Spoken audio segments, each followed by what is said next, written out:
So, The Acolyte, episode 4. Not much to say. Really, not much to say. Right? So it clocks in about 25 minutes. And basically, we can sum it up as they go for a walk. Other things do happen, of course. I'm being facetious when if I just stick it at that. So, straight in, good points, and then I'll talk about the plot. Good points. It looked good again. I mean, they've still got, there was a bit of a weird shot where they're crossing a bridge. I don't know if it was flora on the wall or graffiti. It looks like they'd forgot to blank out the graffiti, but that could just be picking me. I may be way out of thinking, but we see the shot in the trailer where they're walking along mountainous trail. Was that supposed to be an homage to Lord of the Rings? I'm not sure. Maybe it was. Good points. Kidiamundi's in it. I'm not sure why, but he is. And Plo Koon's in it. I mean, he's not been in any other episodes. He didn't say a single word. But he was in this episode in background. But anyway. So, it starts off with Osha saying goodbye to the alien Jedi Padawan. Bit awkward, I don't know if this is gay baiting or not. Maybe it is, maybe it isn't. It's made by, it is the gayest Star Wars there has ever been. So that's an awkward moment. She says, I'm off, bye. Said, and the Padawan says, you're not saying goodbye to anybody else? And she says, no, I'm going. So off she goes. Meanwhile, in a briefing room on Coruscant, we have Leslie Edlund's wife giving directions to all the others because the men and the stupid. She wants to demand answers to questions that she probably never asked. So how does he know? How does Saul know that May's still alive? He saw her fall to her death. Maybe he could have used the Force to save both of them, but he didn't, and that's fine. But he gets a bit of a bollocking, but then he turns it round and goes, we need to try and bring her in alive, just to question her, because, this is an investigation. So he goes to see Osha, and he says, I need your help. And despite earlier saying she didn't want to rejoin the Jedi Order, it wasn't happening for her, she suddenly wants to be, back as a Padawan, I suppose. But he shoots her down and says, no, don't be daft. Don't be silly. We need you to help bring your sister in so we can find out who's pulling her strings. So she agrees because he wraps it up as, it's more about her making peace with herself. Not sure why. I mean, I've never had a sibling try and murder me. But, maybe I just can't empathise. Maybe I'm the problem. So, they go off to find the Wookiee Jedi, who is apparently part of the big bad, but we don't know why. We're 4 episodes in. There's no point giving us all the evidence with, a couple of episodes to go.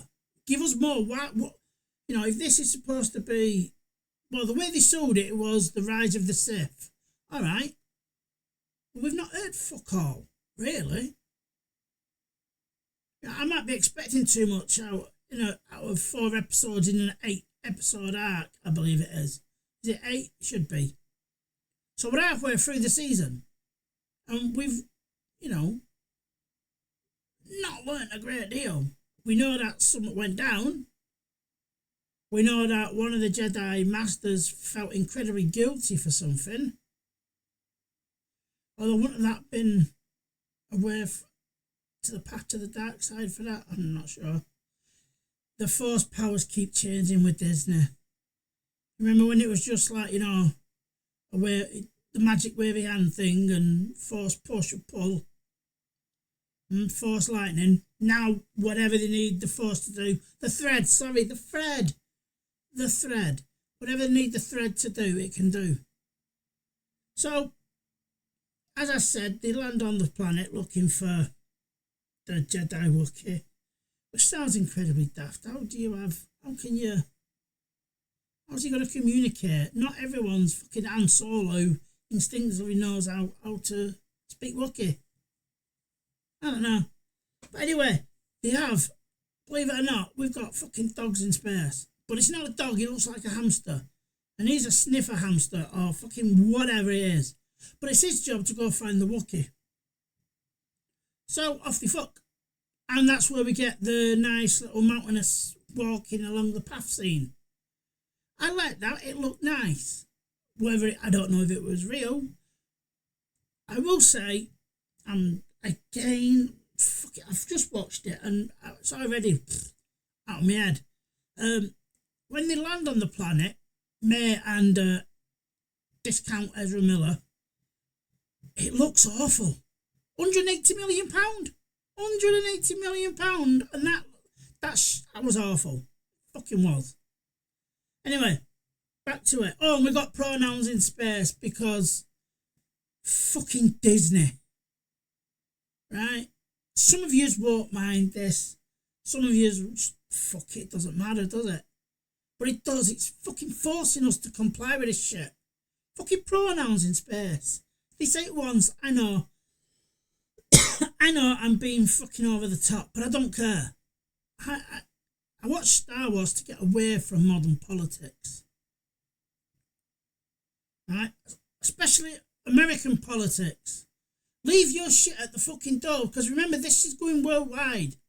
The rest of the world doesn't care about this shit. So why do you keep enforcing and putting it in?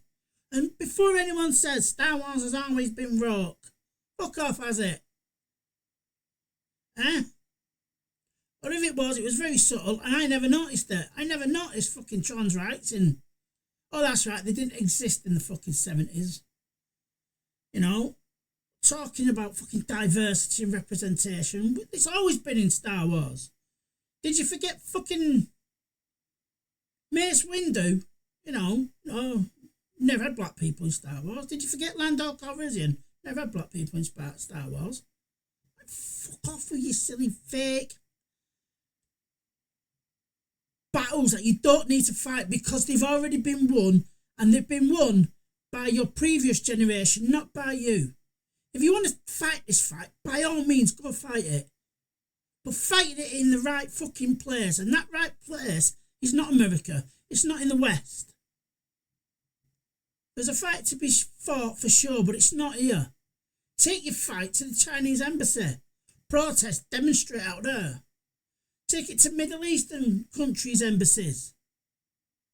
You know, instead of cutting this shit out for Middle Eastern countries and Chinese countries when you do over, more black people than normal or gay stuff, don't cut it out. And far too often now, Disney's wet the pants and, oh no, we want to make money off them. All right. So you force it on us. It's not that people are against the ideas. It's a virtue signal now because it's already been won. The war was won, and you're just fucking upset, these fucking libtards and lefty writers, because they've got no real problems they've had to deal with. They've lived in the safest and securest time in human history. And they have to make up struggles. But anyway, fuck it. Pronouns in space. Fucking why? So anyway, track a dog. They keep losing him because, to be fair, he's very tiny. He's very, very tiny. He's probably about the same size as Yoda. Still waiting for him to pop up yet. There's still time because he should be on the Jedi Council roundabout now. Or at least a Jedi Master not on the Council. But, still time. Still time. Anyway, for some reason, May has a fucking bright revelation that she don't have to do any of this. She's her own person. And Discount Ezra Miller says, you know he'll kill you, right? And maybe it's him. Other people have said it's him, or it's one of the mothers. One or both of the mothers survived. And they've gone dark side or whatever that is, because they said the thread isn't a thing to be wielded as a weapon. But now they're going to be wielding it as a weapon. Does that make sense to you? It doesn't to me. Anyway, she runs off and promptly falls flat on her face into some stuff. Sees Hamster Dog. Clocks that, there's the Wookiee's house. Goes in, finds he's dead. Oh no, who did it? Lightsaber, just a little slash. Just a little slash. Now I know, it doesn't have to slice you in half or anything, but it must be the Wookiee here. But anyway, Wookiee's dead. She's looking outside the ship, whatever. It looks like a crashed ship. All the Jedi are there, and for some reason, Coruscant Police Department, also known as the Jedi, start issuing a warnings like, come out with your hands up. Oh no, come out with your hands up where we can see them. Hey, if you've got Miranda law, you have to fucking quote or something when you're arresting a suspect. Hey, are you Jedi or Coruscant Police Department? I'm at a loss. But the show ends with, Smilo Ren, they're calling him. That's a fun name, I like that. We get him or her, it, at this point. We get it turning up and they all spark the lightsabers, the seals clap, and off we go. That was the end. There was a bit in the middle I forgot to talk about where they're walking through the forest and you can clearly see these are bugs wrapped round trees. And Osha, instead of doing as she was told, which was keep behind us, don't touch, be quiet, she proceeds to touch this thing. It has a reaction to her, flies around, looks like it's about to eat someone, and it gets chopped in half. And then she feels sad about it. But it was your fault, love. Your fault. He did say we don't know and we don't want to know what is in this forest. But you had to just touch it. And then she feels sad about it. Fuck off. Retroactively guilty. Right, okay. But that was the episode. They go for a walk. That was it. So, that's it for me. I'm going to say the cure to this is on a Monday. And that would be House of the Dragon. That was actually very good, but very fucking dark. Anyway, bye for now.